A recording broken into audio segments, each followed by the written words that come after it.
Stay in the background, my boyfriend whispered.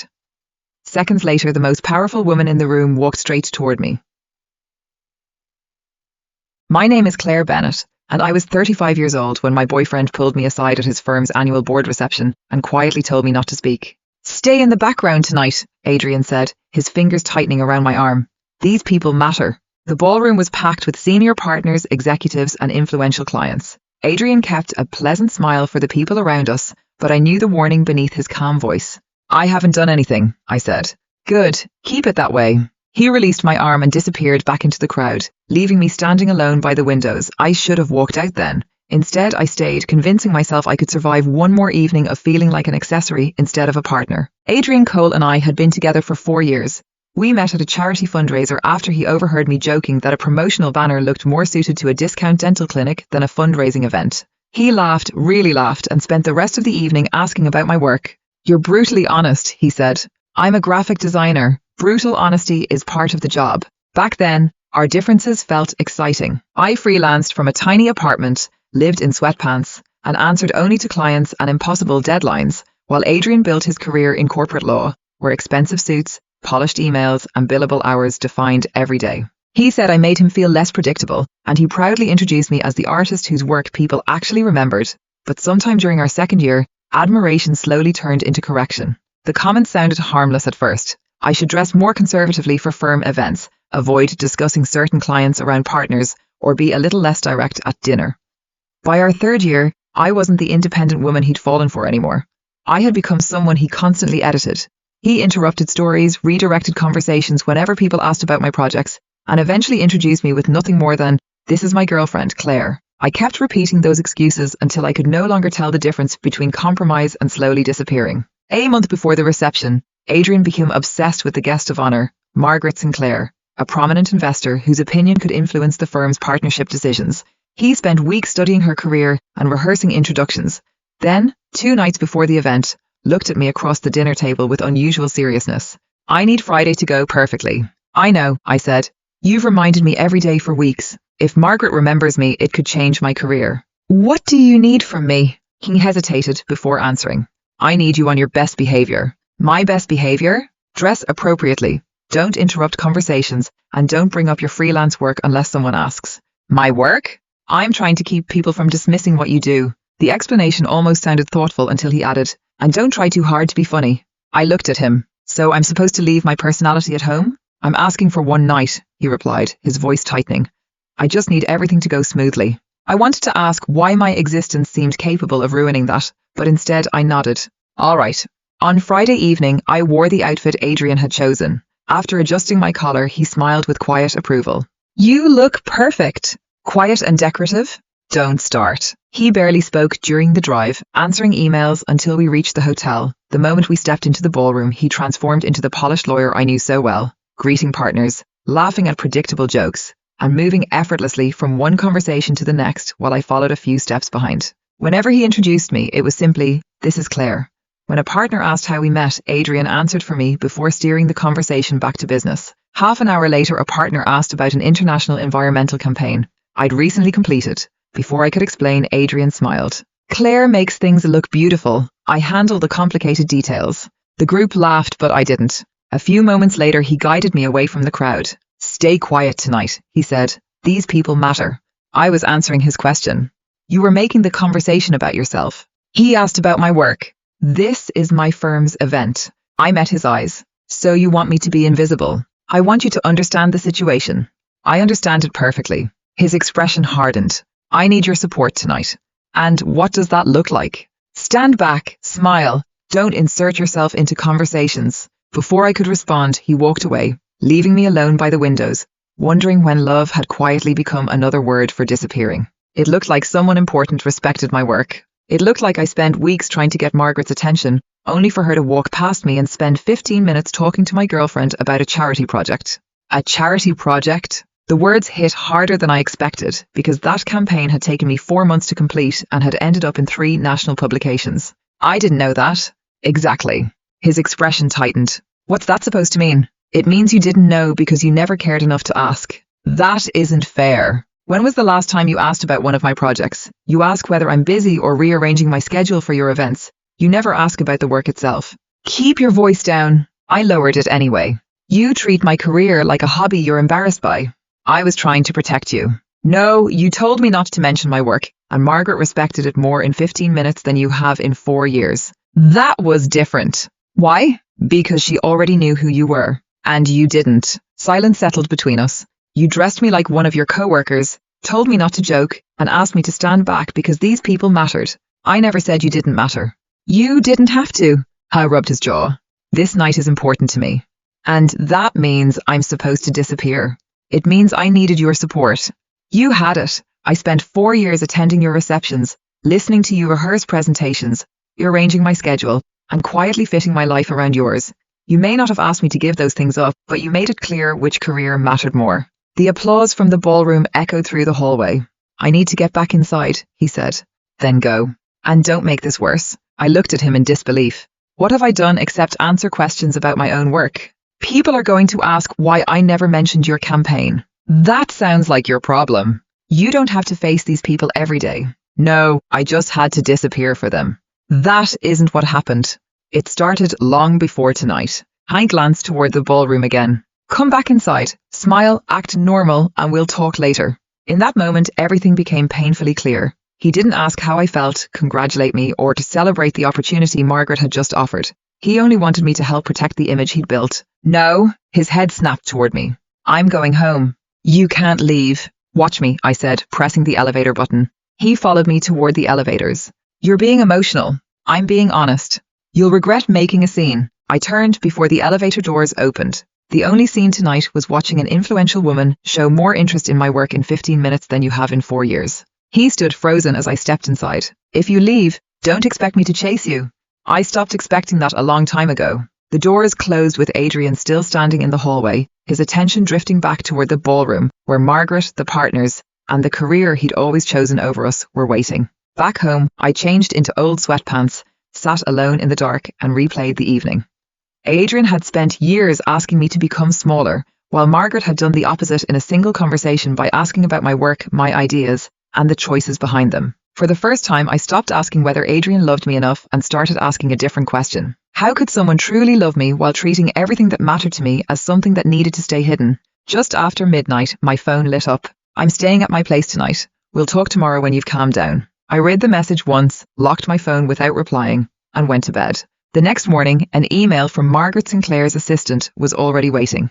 Foundation rebrand, Monday meeting. The proposal outlined a complete rebrand, a national campaign, and a long-term creative partnership with several affiliated organizations. At the bottom was a preliminary budget estimate. I stared at the number. Even the lowest figure exceeded everything I'd earned over the previous 2 years. Before I could process it, 3 sharp knocks echoed through the apartment. I didn't need to check the peephole. Adrian always knocked exactly that way when he was angry. I walked inside without waiting to be invited, then stopped the moment he saw the email open on my laptop. What is that? I closed the door behind him. The opportunity you wanted me to stay quiet about. His eyes locked on the screen. She already contacted you. She wants to hire me. He reread the subject line. Foundation rebrand, Monday meeting. How big is the project? I'll know more on Monday. But you already have an idea. I nodded. Big. He stood there for several seconds before rubbing the back of his neck. Last night got out of control. No, I said quietly. It became honest. He frowned, then sank onto the couch. I've been thinking. I understand why you felt overlooked. No, Adrian, you understand Margaret chose me instead of you. You still don't understand why that mattered. I couldn't afford distractions. And I was one. I never said that. You never had to. His gaze drifted around the apartment until it landed on a framed print from the Meadowbrook campaign leaning against the wall. I didn't know that was part of the project. I smiled without humor. Exactly. I've walked past that before. Yes, just like you've walked past my career. He lowered his eyes. I guess I never asked. No, you never did. The room fell quiet. Finally he said, I was busy. So was I. You're making me sound like a terrible person. You're not, I replied. You're someone who slowly convinced himself that his career deserved all the attention while mine could wait. He started to argue, but I cut him off. When was the last time you asked to see one of my designs, or asked how a presentation went? I knew everything about your career, your partners, the cases keeping you awake, your partnership review, even how you took your coffee before trial. Yesterday was the first time you even learned the name of my biggest client. He couldn't answer. Instead, he looked down and whispered, "I didn't realize." "I believe you." His head lifted hopefully. "I believe you truly never realized how invisible you were making me." Relief crossed his face. "Then we can fix this." I shook my head. "No." His expression collapsed. "Why?" "Because I had to become visible to someone else before you finally noticed me." The words lingered between us. After a long silence, he tried again. "You're reacting like this because one influential woman complimented your work." I almost laughed. "No, you still think this is about Margaret." He closed the notebook carefully but said nothing. Just then, my phone buzzed with the calendar invitation confirming Monday's meeting. He watched me accept it. "So it's official?" "Yes." "And if this project changes everything?" I smiled. "Wouldn't that be a good thing?" He hesitated just long enough for me to recognize the expression. I'd seen it after every promotion, award, and successful project I'd ever celebrated. He always congratulated me, but there was always a pause before the conversation returned to whatever mattered in his world. Finally, he stood. "I don't want to throw away 4 years." "I don't either." "Then let's fix this. Counseling. Better communication. We'll start over." Months earlier, those promises would have given me hope. Now they only confirmed what I already knew. They had arrived far too late. "You know what hurts the most?" I asked. Howe waited without saying a word. "I don't think you ever meant to hurt me." "I didn't." "I know. That's what makes it worse. You diminished me so naturally you never even realized you were doing it." He lowered his head and covered his face with both hands. "I never wanted you to feel small." "You didn't have to want it. You just kept choosing yourself." Silence settled between us before he finally asked, "What do you want me to say?" I thought about it for a moment and realized there wasn't an answer. "I don't want another apology. I want you to understand what happened." He stayed quiet, so I continued. "For 4 years, I kept making myself easier to love. I laughed less, spoke less, dressed the way you preferred, and stopped talking about my work because I knew you'd change the subject. Eventually, I even started wondering if maybe it really wasn't important." I met his eyes. "Then Margaret spent 15 minutes asking questions you'd never asked in 4 years. Regret washed across his face. "I didn't realize." "I know." I took a slow breath. "And that's why I can't do this anymore." His shoulders sank. "You're ending it. Not because of one night, because of everything that came before it." "We can change." "Maybe you can, and I genuinely hope you do, but I don't want to spend another year waiting for you to become proud of me." He stood quietly, picked up his jacket, and stopped at the door. "She saw something I should have seen a long time ago." His voice was barely audible. "I think that's what hurts the most." The door closed behind him. I remained where I was, listening to the silence. For the first time, it finally felt like mine. A few moments later, my phone buzzed. "Margaret Sinclair. Looking forward to Monday, Claire. I have a feeling we're going to build something remarkable together." I smiled, realizing it was the first time in years someone believed in my future without asking me to become someone else first. Monday arrived more quickly than I expected. At exactly 9 o'clock, Margaret appeared on my screen, dressed in a navy blazer instead of the elegant gown from the reception. There was no ballroom, no audience, and no one waiting to impress anyone else. "Good morning, Claire." "Good morning. I've been looking forward to this." "So have I." After a few minutes of conversation, Margaret shared her screen. "I've reviewed your portfolio again," she said. "The Meadowbrook campaign confirmed what I suspected. You don't just create beautiful designs, you solve communication problems." She smiled before bringing up the foundation's plans. "We already have donors, advisors, and a national rollout strategy. What we don't have is an identity." She looked directly at me. "That's why I want you." "We've spoken with 4 agencies," Margaret said as she clicked through several proposals. Every one of them was polished, expensive, and completely forgettable. The presentations blended into one another with the same corporate photography, predictable slogans, and safe design choices. "I understand why you rejected them," I said. "Committees usually produce work that offends no one and inspires no one." A genuine smile spread across her face. "Exactly." For the next hour, we barely talked about design itself. Instead, we talked about people, how trust is earned, why authenticity can't be manufactured, and why audiences ignore organizations that sound perfect but never feel human. When the meeting ended, Margaret closed her notebook. "I don't need another interview. I'd like to offer you the project." I blinked. "Right now?" I made that decision before we ever met at the reception. A preliminary contract arrived in my inbox while we were still talking. The estimated budget was so much larger than anything I'd handled before that I read it twice before looking back at the screen. Seeing my reaction, Margaret laughed. "Too much?" I honestly don't know what to say. "Try yes." "Yes." "Good," she said.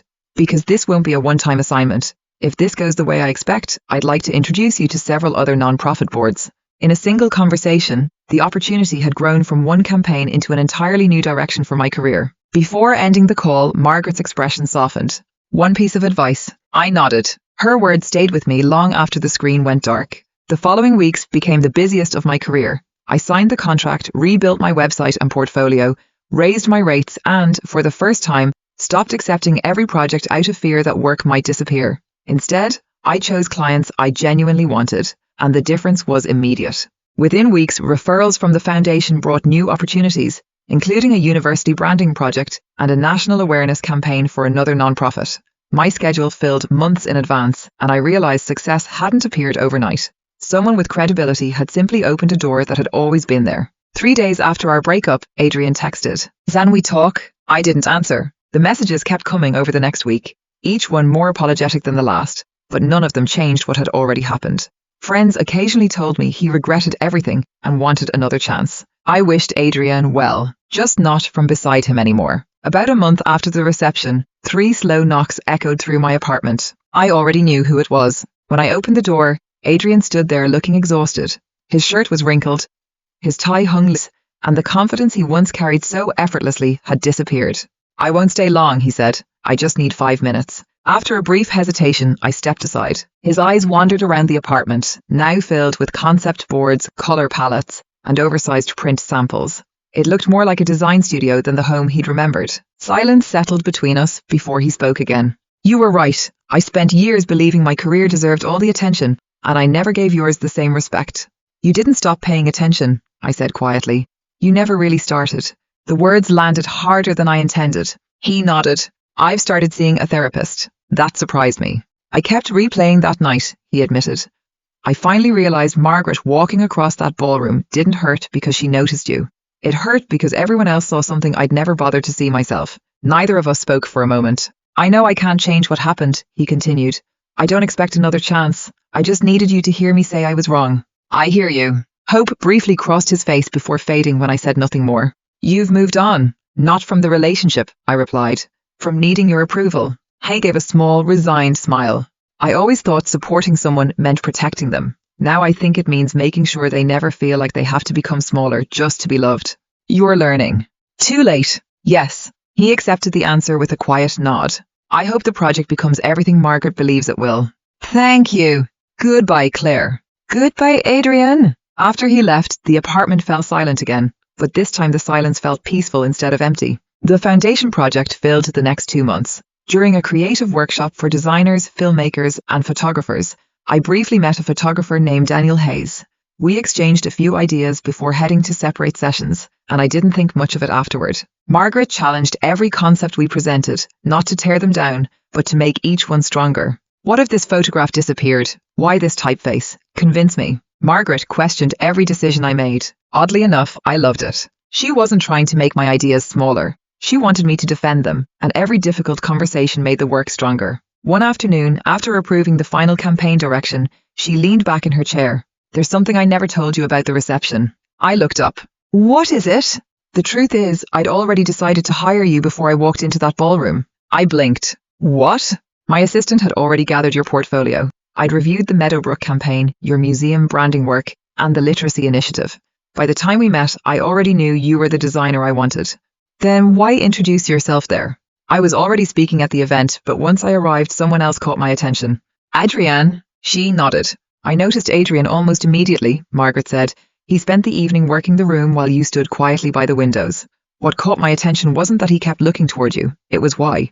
He wasn't checking whether you were included. He was making sure you stayed exactly where he'd left you." She paused. "I've spent 40 years in boardrooms. You learn to recognize when someone slowly disappears beside the person they're trying to support." She held my gaze. I saw a man worried about losing attention, not excited that the woman beside him was finally receiving the recognition she deserved. The words stung because they were true. Margaret continued quietly. "I wasn't evaluating your talent anymore. I'd already done that. I wanted to see whether the person who claimed to love you celebrated that talent." Neither of us spoke. Outside the cafe window, people hurried past with coffee cups and briefcases, unaware that one conversation was rewriting the way I'd remembered my entire relationship. I sat quietly for a long moment. Only then did I realize it should never require becoming smaller just to keep someone else comfortable. I had mistaken slowly disappearing for maturity. After a moment, Margaret reached into her bag and slid a folder across the table. Inside were introductions to 3 nonprofit organizations she had already contacted.